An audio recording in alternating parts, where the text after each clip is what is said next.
Bonjour à tous les amis et bienvenue dans cette nouvelle vidéo. Ici Giovanni, j'espère que vous allez bien. Donc cette vidéo consacrée au trading et en particulier au pattern de trading. Aujourd'hui, ce que nous allons voir, c'est un de mes patterns préférés, le tête et épaule, donc en anglais head and shoulder.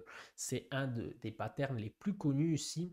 Et on va voir l'importance de ce pattern au niveau psychologique des traders et des investisseurs et aussi de l'importance de l'analyse du volume pour confirmer ou invalider ce pattern. Bref, on ne va pas perdre du temps. Comme vous savez, le temps, c'est de l'argent. Et on va analyser ce fameux pattern. On va dire rapidement que le pattern tête-épaule rentre dans le groupe de patterns d'inversion de tendance. Donc on le retrouve plus facilement dans les bottoms ou dans les tops du marché, mais pas seulement. Et donc, l'identifier, on va voir rapidement comment l'identifier. Donc, déjà, on a besoin d'une tendance soit haussière, soit baissière.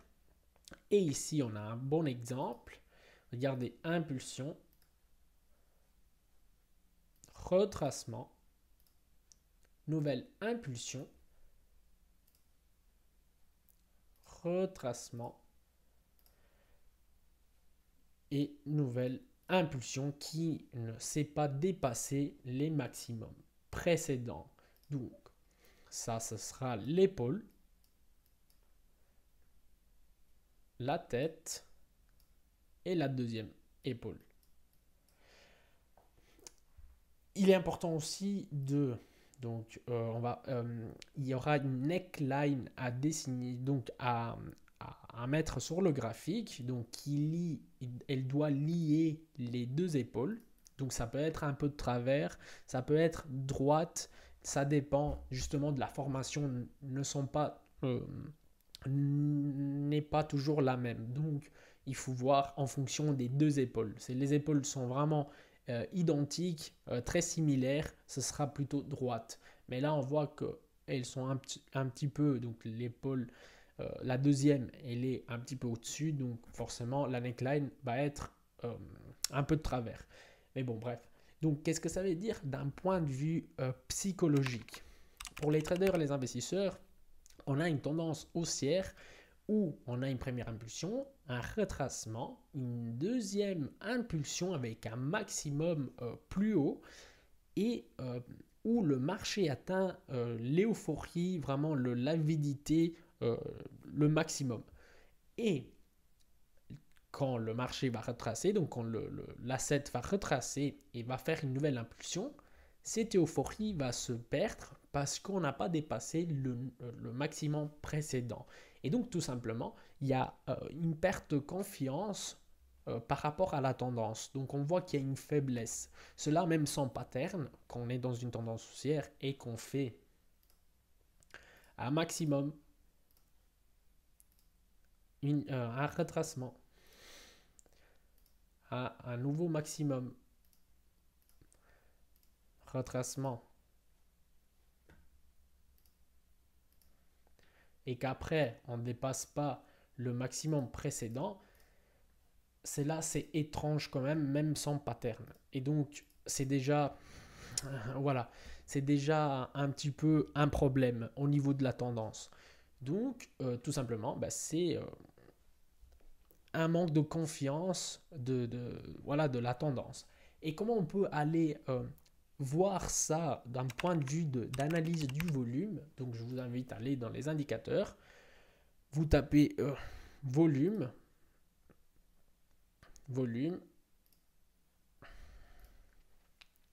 Maintenant, peut-être que cela, ce n'est pas vraiment le meilleur exemple, parce qu'après, il y en a trois, il y en a toujours, et c'est pas forcément, on peut pas aller chercher la perfection. Qu'est-ce qui se passe? Donc, on a l'impulsion,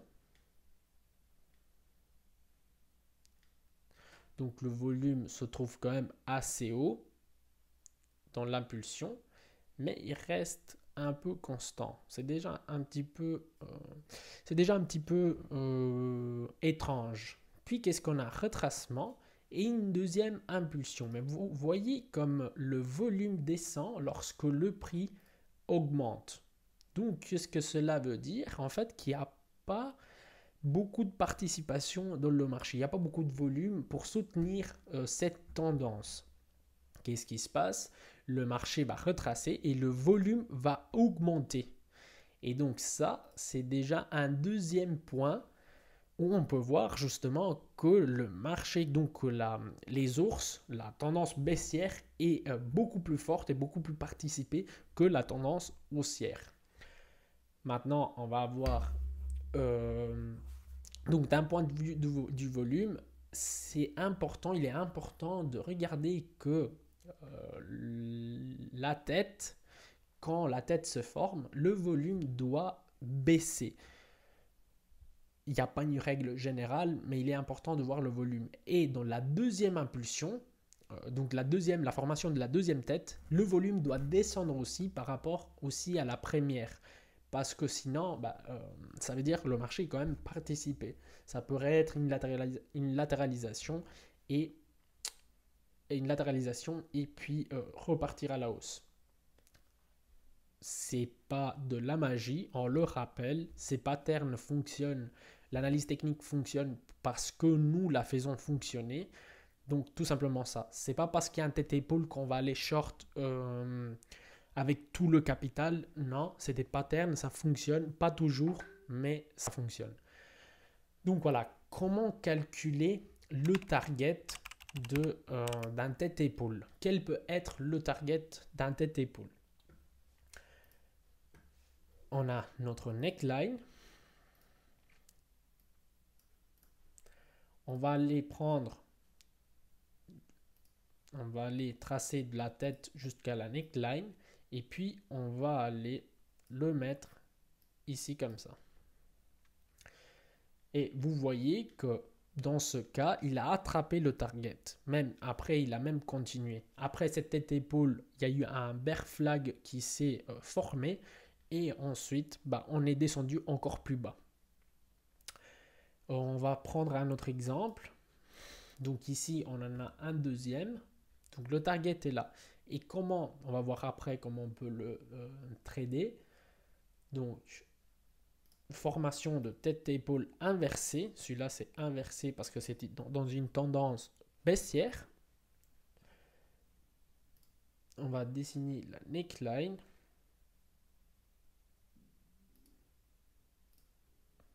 Donc ce sera plutôt une ligne droite ici. Pourquoi? Tout simplement parce que les épaules sont différentes par rapport à l'autre. Et donc le target, comment on peut le calculer? De la tête, comme on avait dit, à la neckline. Et ensuite, voilà. Donc peut-être que encore ce pattern est en train de se développer parce que ce n'est pas on a un coup que tout va se faire, surtout on est dans des time frames quand même importants, donc le journalier. Et je vous rappelle qu'ici, le temps de se construire que le pattern, il a mis 120 jours. Ok? Et ici, donc le temps est important aussi. Ici, 268 jours. Donc voilà. Ça pourrait être même une bull flag et pour ensuite atteindre le target. Ce n'est pas garanti, mais ça fonctionne, ça peut fonctionner. Comment on peut trader? Donc quelles sont les choses à regarder pour trader un pattern tête-épaule? On anticipe le mouvement. Ça dépend du type de trader que vous êtes. Soit on anticipe le mouvement quand on voit la deuxième épaule qui est en train de se former, ou qui s'est formée même, sur la neckline. Donc ça dépend. Soit on attend le retest. Donc ici, il n'y a pas eu vraiment un retest. Il n'y a pas vraiment eu un retest, mais presque. Parce que regardez, on a latéralisé sur la neckline, bam, puis il a essayé de retester, mais il n'est même pas arrivé à la neckline, et puis bam. Donc soit on attend le retest, soit on anticipe le marché avec un risque-rendement plus haut, plus grand, mais moins de probabilité de réussite. Je vais vous montrer ici. Après, il y a des autres, vous pouvez vous aider avec des indicateurs, vous pouvez vous aider surtout avec le volume. Regardez, ici, si on prend depuis que la tête s'est formée, l'épaule s'est formée, on a un risque rendement de 0,5. Attendez, non, je me suis trompé. Justement, il y avait un truc qui n'allait pas. Donc, position short.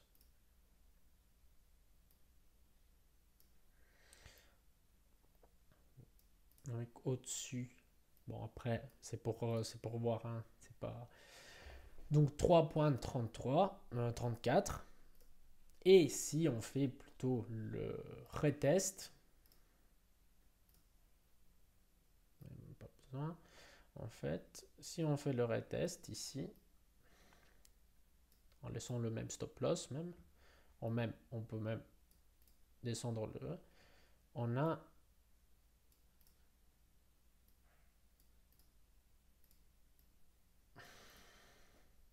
1,78 plus ou moins.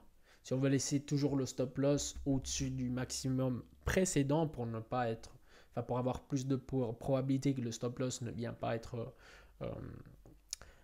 touché. Et donc voilà, on a un peu plus de risque rendement, mais est-ce que ça vaut le coup? Ça, c'est votre stratégie que vous le dit, c'est pas moi. Donc faites du backtesting et voyez un petit peu. On peut s'aider, bien sûr, ça c'est très important, avec le volume quand on casse la neckline. Ça, le volume doit être présent. Donc ici, on a la neckline qu'on a cassée et le volume, regardez un petit peu, augmente. Donc voilà, on veut voir du volume. Regardez au-dessus de la moyenne. Le volume augmente avec le casse de la neckline. Et donc on veut voir une confirmation de la part du volume. Donc il y a de quoi faire. Vous pouvez regarder le RSI. On avait ici, je pense, une divergence baissière, donc prix en higher high et RSI en higher low. En plus de ça, on était en suracheté. Regardez ici. On était à 76, c'est pas la fin du monde, ici on était à 90, mais voilà, c'est tous des signes que peuvent renforcer votre soit vous dire, voilà, dès qu'il y a les RSI qui dit qu'on est en suracheté, qu'il y a une divergence baissière, on peut rentrer. Enfin, c'est vous qui devez trouver, c'est votre stratégie qui doit vous dire, voilà, ici tu peux rentrer en fait. Il doit vous donner le signal d'entrée. Voilà les amis, j'espère que cette vidéo pourra vous aider, qui vous a plu. Et voilà, laissez-moi des commentaires si vous avez des questions, n'hésitez pas. Laissez un like si la vidéo vous a plu et abonnez-vous si vous ne l'avez pas encore fait. Je vous dis à la prochaine.